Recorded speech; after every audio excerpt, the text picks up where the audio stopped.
Never far from a headline or a fresh idea for this country, Vermont Senator Bernie Sanders is one of the biggest names in politics today. He's running for president while continuing to push for new legislation in the Senate. He has plenty of money and goodwill to draw upon after his run 4 years ago. But even with all that, he has a unique challenge this time around. In nearly every poll, he's near the top of the field of more than 20 Democratic candidates. Yet in nearly every early poll, he's trailing former Vice President Joe Biden. And now in Sanders' neighboring state of New Hampshire, polling shows Mr. Biden with a 2-to-1 advantage over the senator. And Mr. Biden went even further this week, publicly predicting a short primary race. Joining me now on Politics Nation, Bernie Sanders. Thank you for joining us, Senator. Good to be with you, Al. But, Senator, I want to get to your legislation that you and Congresswoman Ocasio-Cortez has proposed. But I have to ask you, with New Hampshire's polling saying your neighboring state that Joe Biden is 2-to-1 ahead, is there a point where you start going after Joe Biden? Will you confront him in the debates? Will you confront him to show the difference between Biden and Bernie? Well, Al, if you look at that particular poll, they had 2/3 of the people that they reached out to were over the age of 50, and that's not the way the people in New Hampshire vote. I think it was a selection of older people, which is not accurate. I feel very good about the campaign. We have over 1 million volunteers. There was a poll that came out just a little bit before that that had us winning in New Hampshire, and I'm confident we are going to win in New Hampshire. And the reason I think we're going to win this election, win the primary election and defeat Trump, is that the issues that we are talking about are the issues that are on the hearts and minds of the American people. And that is the incredible corporate greed that we are seeing and what unfettered capitalism is doing to this country. What Alexandria and I talked about, Al, was the absurdity of Wall Street making tens of billions of dollars by charging working people outrageously high interest rates, 20-25% on loans that people need to take care of their basic needs. You're looking at the pharmaceutical industry making tens of billions in profits, charging us the highest prices in the world for medicine. You're looking at the insurance companies charging us, having a situation where we spend twice as much per capita on health care as the people of any other nation. They're making huge profits.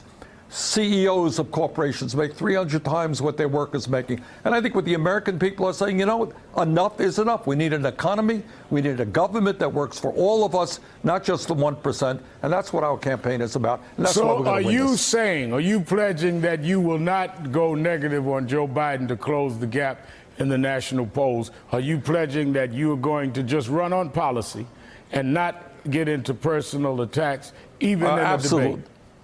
Look, I detest what takes place so often in a modern campaign, and my family has been a victim of that. I mean, ugly, disgusting opposition research, trying to rip apart people. That is not what politics should be about, and it's certainly not what should be taking place in the Democratic primary. So Joe Biden can relax that you're not coming with personal attacks. Well, how will you distinguish your record, since you and he are considered the front runners by just about every poll? How do you distinguish yourself from Joe Biden? Why, if I'm watching this show, do I choose Bernie over Biden? Well, I think you look at our records. I think you look at our votes that we have cast. Joe spent a long, long time in the Senate. I've been there for 13 years. I was in the House before that. And I think you look at what our vision is for the future of this country. And I think if people take a hard look at my voting record, my vision, it's quite different than Joe Biden's is. But he says he's the most progressive guy in the race. You would concede that? No, I don't think that Joe is the most progressive candidate in this race. Look, I think if you look at my voting record, if you look at my vision, if you look at the fact that over the last 4 years, Al, the Democratic Party and much of America has moved in the direction that I talked about 4 years ago. You know, 4 years ago, I said, we got to raise that minimum wage to a living wage, $15 an hour. And I was, people said, Bernie, you're crazy. It's too extreme. Well, you got 7 states in the country that have already done that. The House of Representatives will soon do that. When we talked about Medicare for all, people said, nobody in America would support that. Poll after poll understands that health care is a human right, not a privilege. We should not be spending twice as much per capita on health care as any other nation. We should move toward Medicare for all. Climate change. 4 years ago, I said that we have to be bold in transforming our energy system away from fossil fuel. We got to take on the coal companies and the oil companies and the gas companies. We got to move to energy efficiency and sustainable energy. Criminal justice reform, immigration reform, making public colleges and universities tuition-free. Those are ideas that I talked about 4 years ago, and I'm very happy that many candidates, from dog catcher on to candidates for president of the United States, are talking about exactly those issues. So in many ways, you're moving the party further and further to your thinking and away from the thinking of people like Mr. Biden. Are you going to confront that in the primaries, or are you just going to talk policy and hope people get it on their own? No, I look, what an election is supposed to be about, to my mind, Al, is not disgusting personal attacks on people's families or on who they are. And right. I will never do that. But should we talk about, differences of opinions that we've had? I helped lead the effort as a member of Congress against the war in Iraq. And if you go to YouTube, hear my speeches about what I feared would happen in terms of the destabilization of that region. Joe voted for the war.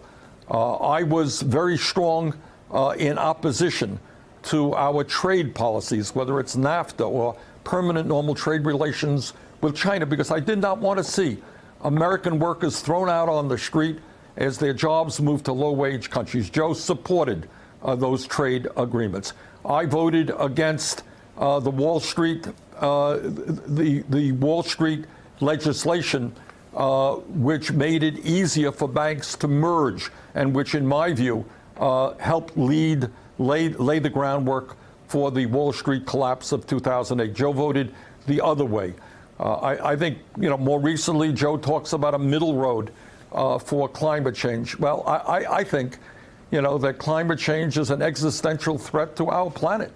And the scientists tell us we got 12 years to aggressively transform our energy system before we have irreparable harm to our country and the planet. So, we have real differences, but I like Joe, I respect Joe, and I look forward to an issue-oriented campaign, nothing to do with personal attacks. Now, in line with the policies you've said, you and Congresswoman Ocasio-Cortez, you began saying, has really laid out a legislative package and policy that would deal with a lot of what is going on in terms of where Wall Street has made benefits.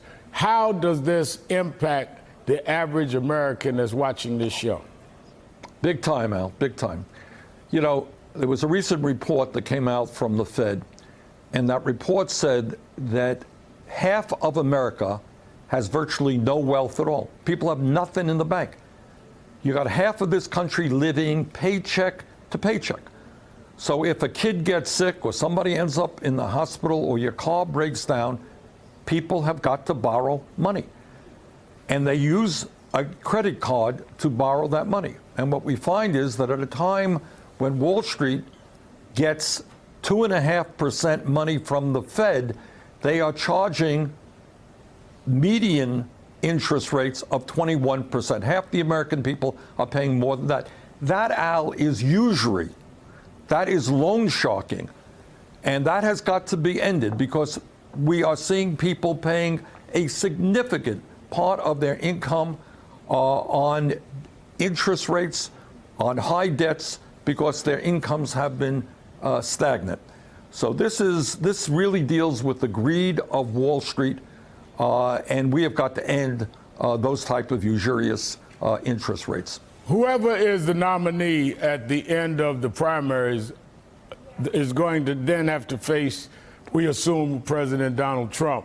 Do you believe that America will vote for someone that has described themselves as a socialist, and that they will not see your policies as a socialist policies that's changing the very nature of what this country they believe was built on? Well, I am a democratic socialist, and what that means to me, and I should preface that, Al, by saying that every major piece of legislation, whether it was Social Security, Medicare, Medicaid, you name it, has been defined by Republicans from way back to today as being socialistic. But I believe that health care is a human right. I believe that Medicare is the most popular health insurance program in the country today. And I see no reason why, over a 4-year period, we should not expand Medicare to every man, woman, and child in this country. And we can do that at the same time as we save the average person a significant sum of money on his or her health care bills. Now, I believe... Go ahead. Yeah. I'm sorry. No, that's okay. Let me ask you this. In order to win a nomination, any candidate is going to be challenged to get significant black votes. And clearly in the last 2 years, you have worked very hard to make impact in terms of black voters. You were well received at National Action Network's convention, and a lot of what you said. How do you deal with the race gap? Because when we deal with usury, there's a disproportionate amount in the black community. When we deal with issues of unemployment, even in an economy where we've got the unemployment rate down 3%, blacks are almost 7% unemployed, more than double. How do we close the race gap where we have the conversation about reparations or affirmative action? Because just to deal with some usury and not deal with the race part of that is still going to leave us unequal.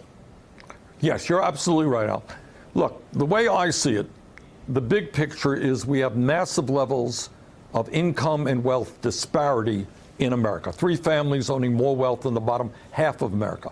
But within all of that, you have racial disparities where white families today own 10 times more wealth than black families, whereas was recently reported, unbelievably, black women in childbirth are dying at rates equivalent to third world countries. Infant mortality rates 2.5 times higher in the black community. Redlining exists, criminal justice system largely racist. So what I think we've got to do, and Jim Clyburn of South Carolina, I think, had a really good idea. And he said that 10% of all federal funds should go into distressed communities where unemployment is high, where the schools are inadequate, and where health care is not available to people. And that will mean significantly funding communities of color all over this country.